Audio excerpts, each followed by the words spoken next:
রাতে আমার এই গোপন অঙ্গটা কেটে হাতে নিয়ে চলে গেছে। আলহামদুলিল্লাহ এখন প্যান্ট পরতে পারবো। ও আচ্ছা, তার মানে জোড়া লাগছে, তার তো ভালো হয়েছে তাই না?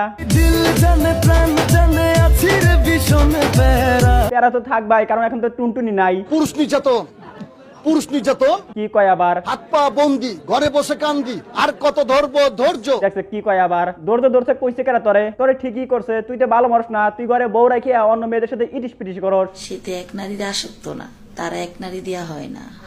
আপনি তো অর্ধেক নিয়ে ভুল করছেন, ওরে গুড়া থেকে নিলেও ভালো হইতো না। আগে বেশি পাঙ্গা লইস না। তোর সাথে পাঙ্গা লইব কি আবার? তুই তো লিঙ্গ ছাড়া সিংহ। আমাকে লিঙ্গ ছাড়া সিংহ বলা হয় কেন কমেন্টে?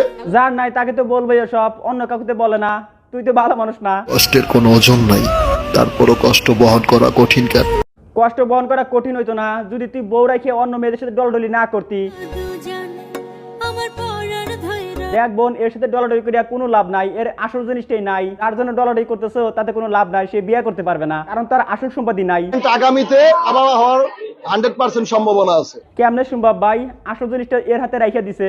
আগামীতে আবার হওয়ার 100% সম্ভাবনা আছে।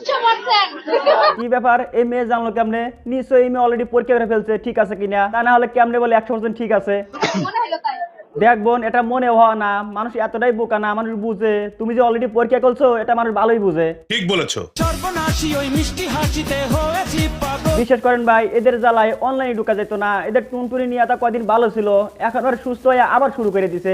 ওরা কয় ওরাই সব, ওরাই টপ, আমরা কি পাওনি বে? ওর সাথে আরো একটা আছে, এই যে এইটা। কেউ যদি পারেন এটাকে অর্ধেক না একবারে গুড়া থেকে নিয়ে নিবেন, তার জন্য একটু পাগলামি কমে।